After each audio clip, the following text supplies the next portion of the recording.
Good morning. A lot of what I have to say, even this early in the morning, has already been said and may be obvious, but I'm going to say it again because it's important and really highlight in particular the need for us to be efficient with the resources that we already have.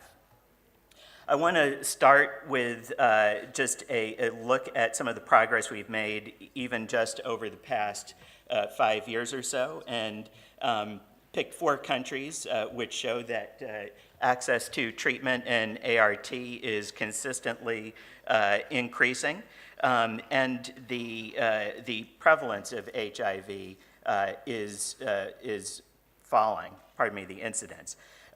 A couple of things that we'll talk about are, you'll notice even with the gains we've made, we're still only at 50% in terms of patients being treated with ART, and we have a long way to go.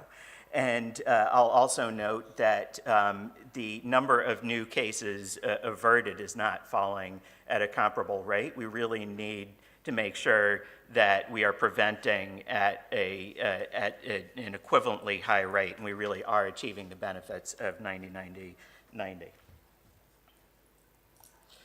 So what are the challenges we have in front of us? Obviously, we have still half of the fight left to go in terms of putting patients on treatment, at least 10 million, if not 15 million more to go over the next 5 years. New infections per year is still way too high. And there are a number of problems which we need to address and solve immediately. Loss to follow-up rates for 24 months on average of 15 to 20%. That's just absolutely atrocious. And after spending all of that resource and effort to find those patients and start them on ART, we need to make sure we continue them and they're receiving the benefit of treatment. And we need to stop losing patients at all places where there are gaps in care that need to be linked. The last million patients are going to be way harder and more expensive for us to find than the first million patients we found were. So I'd like to talk about 3 interrelated key places that we really need to focus in order to get to our ultimate goal of ending the HIV epidemic. The first one perhaps is obvious. We need to test the right people, right places, and the right strategies, and ensure they're linked to care. I'll talk about the linkage to care in a minute and the incredible waste there. But the methods that we've used to date to find new patients are not the methods that are going to work for us to find that last million patients who need to be diagnosed and put in care. Once we find those patients, we need to make sure that they get put into programs delivering treatment that they can stay on for the rest of their lives and remain virally suppressed for the rest of their lives. I'll talk a bit more about that later. But I want to also note the third. We need to focus on making sure that we are preventing and focusing on prevention with an equal level of opportunity to that of treatment. When we test the right people in the right places, we need to learn more than just, is that person positive or negative? We need to take positive patients and virally suppress them. Negative patients need to stay negative. They need to be linked with prevention tools which are appropriate for them and their lifestyles.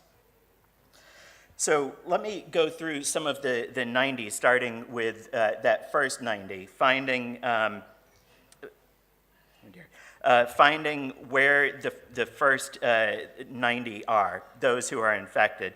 And this is a representative analysis in one of the countries in which we work of different strategies and approaches to testing patients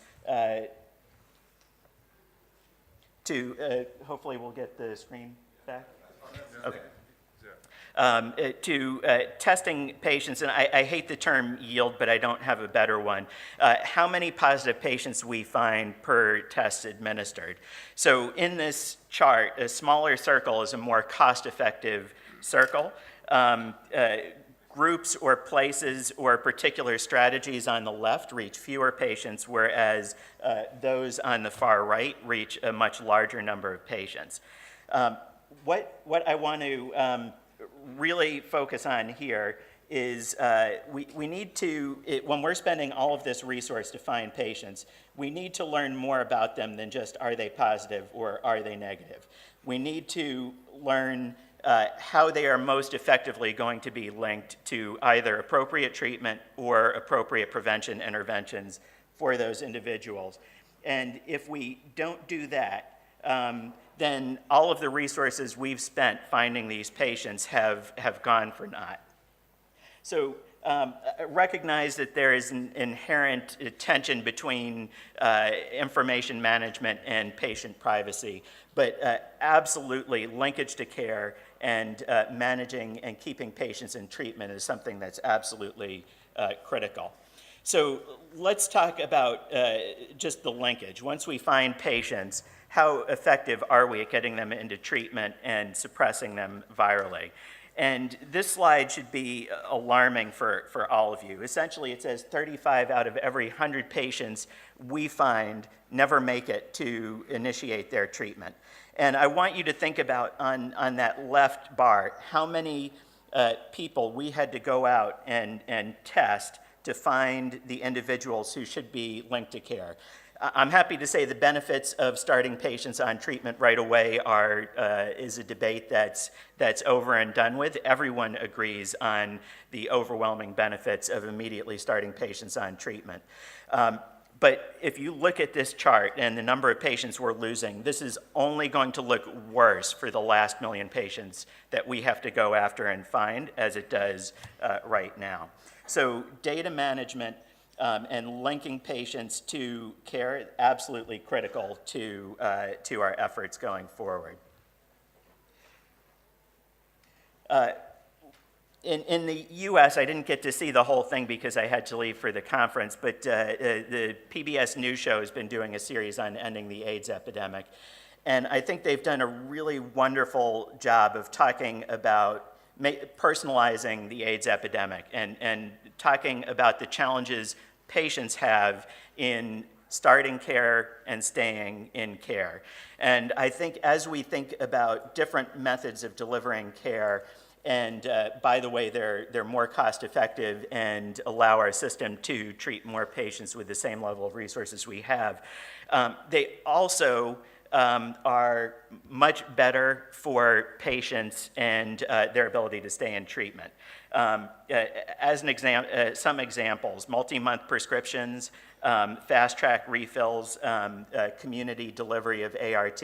Imagine for the rest of your life having to go once a month to a clinic, stand in line, and have an appointment before you can get your meds, and doing that your entire life. Not only is that a huge burden for our health systems, it's a huge burden for patients, and it's not going to work. So we have to look at tiered care that allows patients who are virally suppressed a much more efficient way to access their treatment. Okay, once we have patients on treatment, we have to make sure the treatment actually works for the patients. We have to make sure patients in care are virally suppressed. So we talked a bit about, I talked a bit about the issue we have in even retaining patients over the first 24 months of treatment. Obviously, we need to do a better job at that, and I'll talk about some things we can do that will address that. But we also need to continue our hard-fought battle to scale up access to viral load testing and make sure that viral load testing is used and implemented properly so that patients on treatment are actually receiving the benefits of treatment and they're virally suppressed. And then we as a community will see the benefits of treatment as prevention. So I want to talk a bit about retention as well as suppression. Even if we could wave a wand and scale up viral load measuring today, measure all patients, we still have lots of follow-up challenges, and we still have to keep patients in care, hopefully healthy for 20, 30, 40 or more years. And we need to deliver them care that enables them to stay on treatment for such a long period of time. We've taken for granted for a long time that the drugs we have saved millions of lives. And we have some really phenomenal drug regimens out there.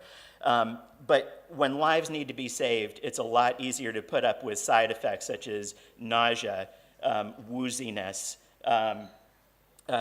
or needing to be no further than 100 yards from a bathroom. That is not going to work for people for the rest of their lives. We need to continue to scale up access to better tolerated drugs. Those drugs are here. They're available. By the way, they could be less expensive and we could save some money, but that's besides the point. We need drugs that are going to keep patients in treatment. Okay, I'm not going to spend a lot of time at the treatment as prevention session talking about other ways to prevent infections, but I do want to say that if we go to the effort we need to diagnose 90% of all patients with HIV, we're going to, along the way, find a lot of people who are negative and have high risk factors for acquiring the infection. We have a growing arsenal of biomedically proven prevention methods, and we are going to need to talk about not just linkage to care, but linkage to appropriate prevention technologies. And we're going to have to be smart about this. If we start setting targets for getting out X million courses of PrEP or Y million male circumcisions, and we don't pay attention to who, where, and when we are delivering prevention services to, we could either be extremely efficient in our prevention programs or we could be extremely inefficient. And so when we talk about prevention, I hope we talk about the efficiency with which we avert infections, not the number of prevention interventions delivered. Okay, so scale up. How do we get there? To some of the answers are fairly obvious, although there's a lot of hard work to do. We need to continue scale up. We need to really develop our testing programs to find the next 50%, not the first 50%. So the programs we've used where patients who are literally on death's door and show up at our doorstep are not going to work for us to find that last 50% of patients. We have to constantly adapt our testing approaches to find patients who are out there. And once we find them, we have to make sure those patients understand the benefits of treatment and get linked to care. I just want to go out with a cautionary note along the lines of some of what we've heard with regard to making sure that we replenish the resources we have to fight AIDS and that we truly end the epidemic. So this is the first slide I showed you showing the progress we've made in a number of countries against HIV. And I want to turn to malaria treatment as a cautionary tale. So there's a lot of graphs here. The fine print doesn't matter. What you can see here are 9 different malaria programs where intensive efforts were made, starting from the left, and the case rates of malaria plummeted as those programs were successful. You'll notice in every case, when malaria was at the edge of truly being under control, everyone got bored of it, thought malaria isn't that much of a problem, resources went away, and take a look at what malaria did. Now this is fast time, this is year to year. HIV will be a slow moving train wreck if we do not plan to keep patients on treatment for 30, 40 years, whatever it takes to truly end this epidemic. So I just want to say, I love the concept that we're getting ahead of this epidemic. We're going to end what we used to think about in terms of the AIDS epidemic, but we need to be on top of AIDS for decades to come. So I'm very nervous about the ending terminology because this is a sign of what's going to happen if we let up even a little bit over the course of the response.